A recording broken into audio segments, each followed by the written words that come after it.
Hey everybody, welcome back to the channel. You're here with Reacting with the Jays. My name is Connie. If you're new here, welcome. Hit the subscribe button, that post notification bell, so you will be updated every time this channel updates. You don't want to miss out. I have my handy dandy notes with me as always, so I can keep you updated and make sure you get every bit of information. Today's scary story time is about two families who experienced similar things in their lives. And their experiences, their lives were depicted into cinematic, true stories. These families are the Parron family and the Hodgson family. You may know their story best from the Conjuring movies. So if you're ready for this true event, true story, you're in for a treat. Stay tuned if you're ready to hear more. Without further ado, let's get into this.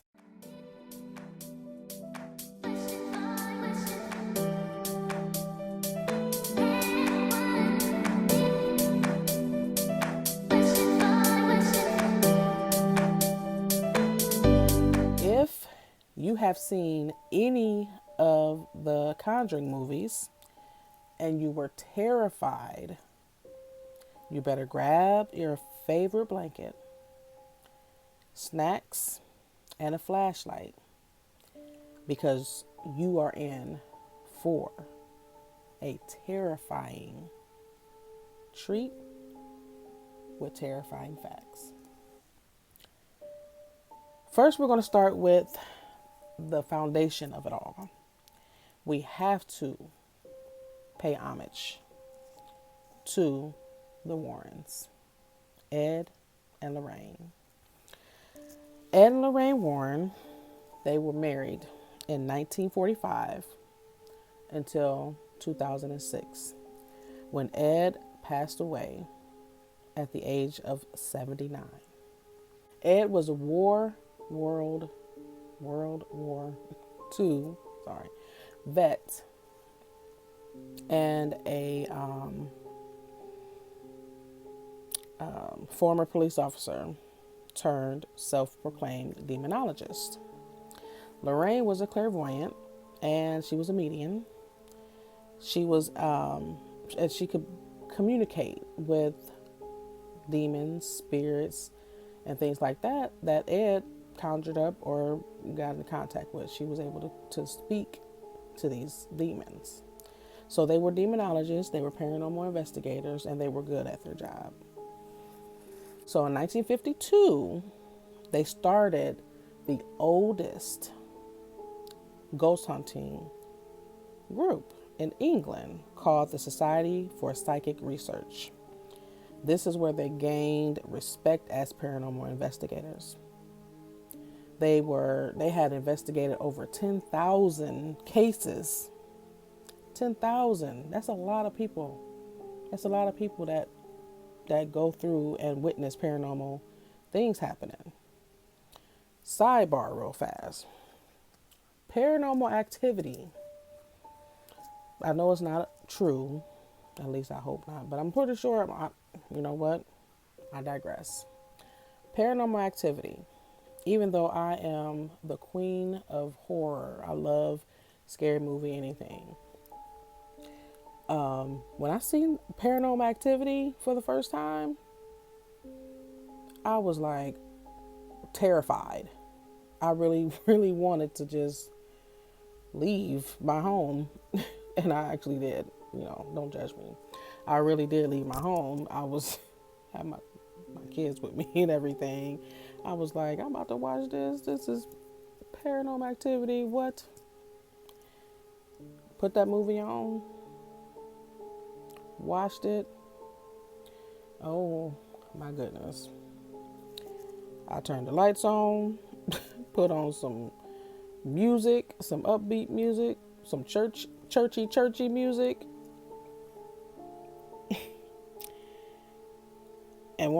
another one, and we're gonna have to go over this one too on the channel sometime.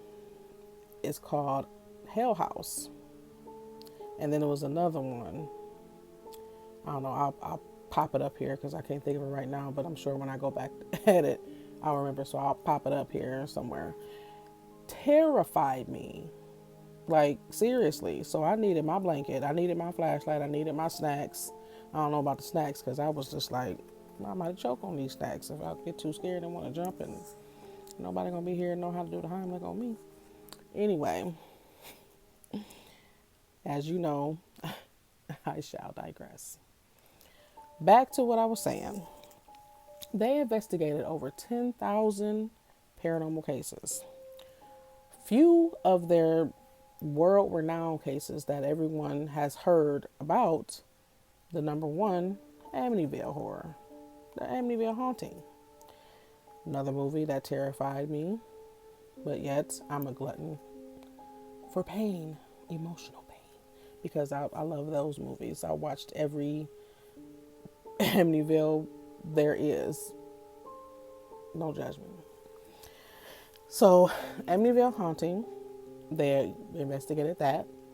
And the Parron Family, the Conjuring, the first Conjuring about the Parron Family, and they had their hands on that. And then the Hodgson Family, the Conjuring 2, they had their hands in on that one. So, I mean, those are 3 of the many cases that they've done paranormal investigation and exorcisms and things like that on. So, I mean, if you get a chance, look into Ed and Lorraine Warren if you don't already know about them. They have a museum in their home. I mean, it's something. But today, I'm going to go over and talk about the Parron family and the Hodgson family. We're going to leave Amityville Horror, Amityville Haunting for a video of its own, because it's just going to have its own segment. All right, here we are with the Parron family. Hold on to your bootstraps. All right, in January of 1971, Carolyn and Roger Parron moved into a farmhouse in Rhode Island with their 5 daughters. And instantly, they experienced things happening in this home. Strange things happening. It started small, of course. Carolyn noticed little things throughout the house, and the girls were seeing spirits, some harmless, some more aggressive. And after so many things started happening, Carolyn, she decided to do some research on this home, you know, as anybody would, as I would. If I'm moving to a home, knock on wood, I hope that I don't move into a home that's haunted, and, you know, I don't know what I would do. I would do my research prior, but at the same time, you never know the situation. You know, she probably never thought that she would move into a house that was haunted. But she did her research on the home and discovered that the farmhouse that they were living in was in a family. It was a family that the farmhouse stayed in. This particular family, it was in their home, in their family for 8 generations. 8 generations. And within the 200 years, give or take a decade or two, many mysterious deaths happened, particularly to children. Some of the children were drowned in the lake close to the home. Some were murdered. And then some children were found hanged in the attic. I mean, it was some strange stuff happening on this land. So, in the movie The Conjuring, if you could think about it, if you've seen it before, in the movie The Conjuring, the entity that was tormenting this poor family went by the name of Bathsheba. And a little backstory of Bathsheba. She was born in 1849. No, take that back. She was born in 1812. She was a real person. She was born in 1812. and she was married to a wealthy farmer. So she was a wealthy farmer's wife, and she gave birth to her first child in 1849. And it's reported that she had 4 children of her own. And it is said that 3 of the 4 children that she had all died before the age of 7. So I mean, that's just it's just terrible for anybody to have to deal with that. They have children and they don't live past the age of 7. That would be horrible, horrible. And there was speculation that a neighbor's child that she was caring for died in her care, and they did an investigation about it. And the poor child, I can't think of the age. I don't know if I read up on the age of the child, but when they did the autopsy on the baby that Bathsheba had in her care from the neighbor's child, it was like a needle was wedged in the base of the skull, and that was the cause of death. So I mean, that raised a lot of eyebrows. It raised a lot of eyebrows. So she was suspected of murdering her own children, the neighbor's child, and she was accused of witchcraft. And that the children's deaths, of her own children's death and the neighbor's death, it was sacrifices. They were sacrifices to the devil, is what everybody believed. It's like, so you know how they were in the 1800s about witches and witchcraft and stuff like that. I mean, even now it's like, even now it's creepy, it's scary, and it's like even though this is again another sidebar, I'm on a tangent. Even though I want to go to New Orleans so bad, you just got to tread lightly, because I believe in that kind of stuff. I do. She was legally cleared of all charges, all accusations. She was legally cleared, but of course, the townspeople, the neighborhood people, they was not buying that. They was not buying that at all. So fast forward, 1885, she passed. She died, and she was buried in a nearby plot, a nearby cemetery. It was a Baptist cemetery, which I don't understand why they would bury her in a Baptist cemetery if they believe she was, studying witchcraft and she was sacrificing children, so, but it was in the 1800s, everything has its reasons. I don't know.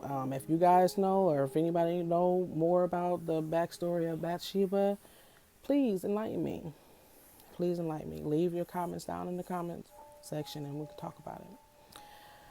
All right. Now, Carolyn did her research, and it led her to believe that the spirit in real life that was tormenting her as such in the movie was that of Bathsheba.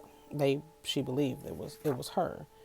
One of the parents' daughters, Andrea, she actually, I believe she was the daughter that was on this TV show called Ghost Adventures, when the Ghost Adventures crew went to the farmhouse to investigate it. This was earlier this year. She was the one sister that was there giving them like insight of what really happened. I'll link their, information down below, the season, the episode, so you can check it out for yourself as well. But the daughter, Andrea, she stated that they experienced other spirits as well, and that they smelled rotten flesh throughout the house, spirits that caused their beds to levitate, things like that. Now, the father, Roger, he stated that he felt like a cold presence in the basement, and they stayed away from the dirt floor cellar down there. They stayed away from that. Like, the basements are creepy anyway. If you think about basements, I wouldn't. I can't do basements. But unfortunately, because of this house was haunted like the way it was always something going on with the furnace. It was always a malfunction with the furnace or something like that made Roger had to keep going down to the basement. And he said he felt like a cold presence down in the basement.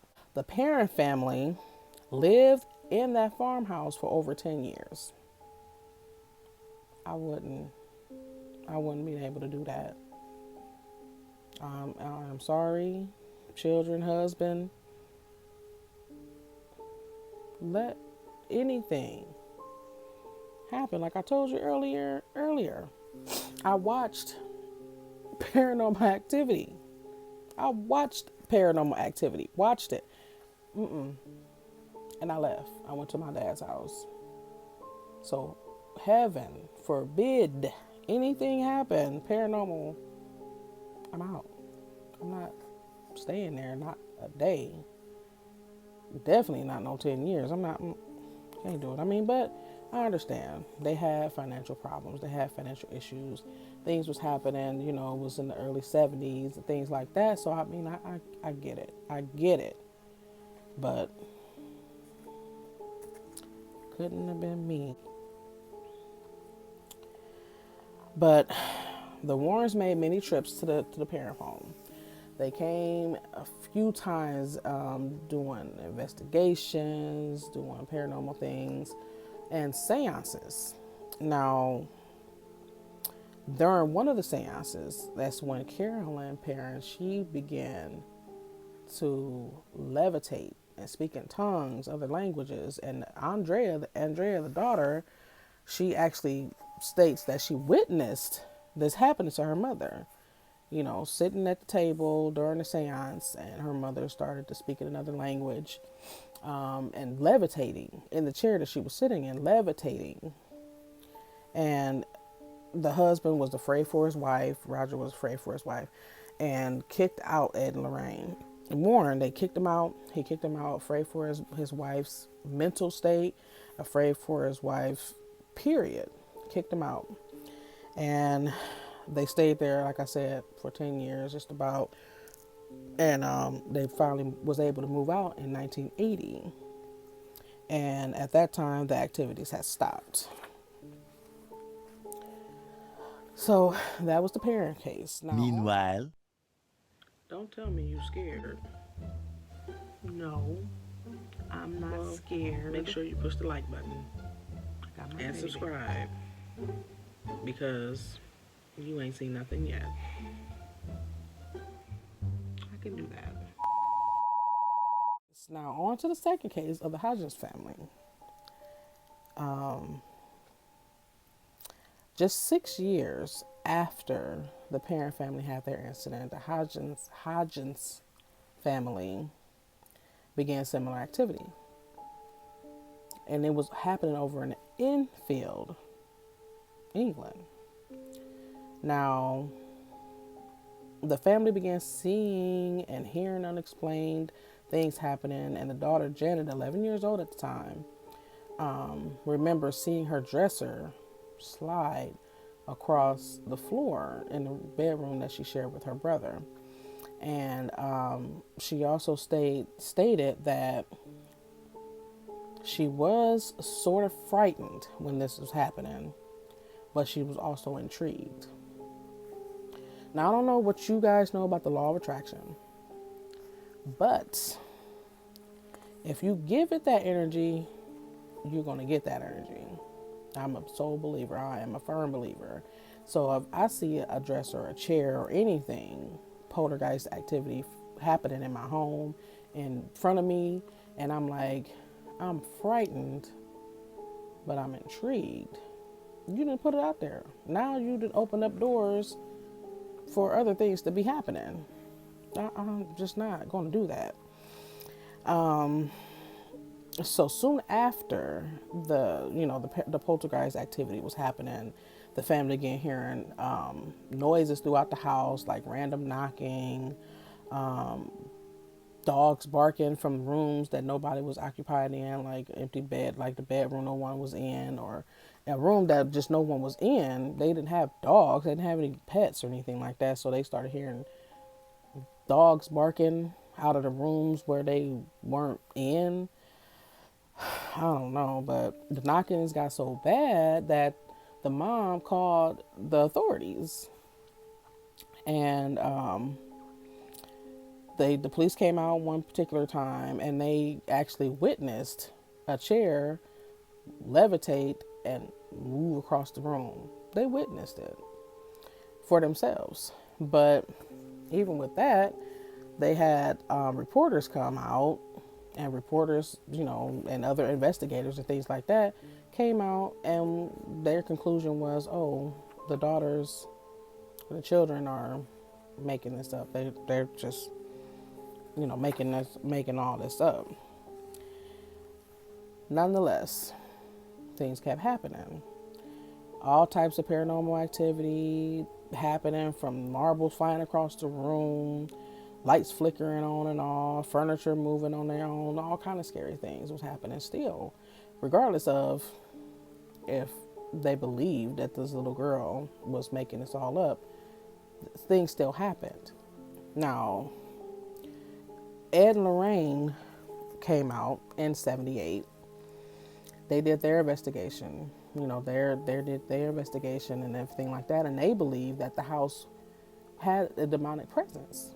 They believed it, and unlike the movie, they didn't do like an exorcism or anything like that, but they came out and they did their investigation. That's all they really did in real life. They just did the investigation. They didn't do no exorcism or anything like that, like the movie, like the Conjuring 2, how it showed that they came out and did all that stuff. They didn't do all that. They came out, did their investigation. And 2 years after the initial start of the paranormal activity and the poltergeist activity and things like that, 2 years after that, it just suddenly stopped. And the family said they did nothing to stop it. It just stopped all of a sudden 2 years after it all started. And they did nothing about that, unless they claim they did. Now, that was the Hodgson family. So, even though with the Hodgson family, and I explained that with my research that I've done, that Ed and Lorraine Warren didn't do any exorcisms or anything like that like they did in the movie, the original Conjuring, and Ed and Lorraine had their hands on that project, like deeply. I believe Ed might have been, well, he was already passed on when the Conjuring came out, but Lorraine, she had her hand in on the making of the Conjuring. She worked real close with the directors and James Wan. She worked real close with them to make sure they didn't depict anything unnecessary and anything extra. So the Conjuring movie, the things that happened in that movie was spot on, almost to the T, because she made sure they didn't stray any further than the truth in that movie. So she had her hands in on that one. And so if you've seen The Conjuring, you would see everything in that movie actually happened to that family. And it's terrible. It's just frightening to even think about all that stuff actually happening to somebody. So the story, the true events that we talked about today, frightening as it is, it happened, unfortunately, but they are movies as well, and I've talked about it throughout the video. I've talked about it. It is movies. There are movies that these families' lives, that when they went through this stuff, it's been depicted into a movie. Now, when The Conjuring came out, caught my attention, based on true events. I was hooked. I was like, I have to. I mean, I'm a horror fan. I want to know what's going on out here. I want to see what's going on. I was in for a treat, because let me tell you, when I first seen The Conjuring, I went out to my sister's house with my children, and they love horror stuff too. I mean, to get it honest. And I get it honest from my mother, because it was like American Werewolf in London. Don't get me started on that movie, because man, even now, that's like the scariest movie for me. That and Candyman. And everybody say, oh, you love horror stuff. Why can't you just, no. Candy, who? No, not doing Candyman. Mm-mm. Not doing Candyman. Not doing werewolves. Not doing Rhode Island. Not doing Maine. I mean, think about it. All the scary movies that based on true events they in Maine, then over there. I'm not going over there. Not dealing with no werewolves. I'm not going to London. Not going off the moors. Boys, keep off the moors. Stick to the roads. The best of luck. Thanks again. Staying to the road. You know what I'm saying? I just... Anyway, the movies are The Conjuring and The Conjuring 2. James Wan, Mr. Wan, he is a horror movie director, horror movie film director, who has been responsible for scaring the hell out of us since the early 2000s. He directed all the Insidious, all of them. All the Annabelles, both the Annabelles, and The Nun, and The Curse of La Llorona. I mean, and many, many, many other movies. Thanks, Mr. Wan, for playing a part in my nightmares. And many others, I'm pretty sure. But The Conjuring released in 2013. The Conjuring 2 released in 2016. And was right up my horror alley. The icing on the cake, and I'll say it again, was the based on true events. Had me hooked. Had me hooked. I was drawn in, and after I was drawn in, I was headed down, down, down one hell of a rabbit hole that everyone now knows as the Conjuring universe. I was drawn in. So, the Conjuring universe starts off with The Nun. If you watch it in the Conjuring universe order, The Nun, you gotta start off with The Nun. Annabelle Creation comes next. The Conjuring, Annabelle Comes Home, The Curse of La Llorona, The Conjuring 2.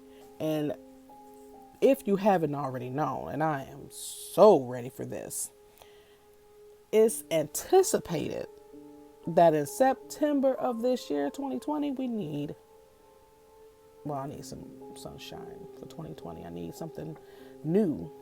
Something new, something scary. I mean, I don't know about all that, but I don't know. I'll take that back. We already got enough stuff going on that's scary, but I'm ready for a new film. And I am very excited for the highly anticipated Conjuring 3. The Devil Made Me Do It. Coming out September of 2020. 2020, September. I'm going to insert the trailer for you right here. I'm excited for this. I am excited for it. Now, I do want to thank you, as always, for being my guest for our scary story times. You guys are wonderful. Our channel is growing, and I am very, very thankful. I'm at 10 subscribers. Celebrate the small things, and then you appreciate the big things. I know our time is coming. Please like, comment, subscribe. Tell somebody about us. We would love to have them part of our family. Until next time, maybe the Amityville Horror is coming up next. Who knows? But as long as you're subscribed, you'll be notified. Until next time, everybody, stay scared.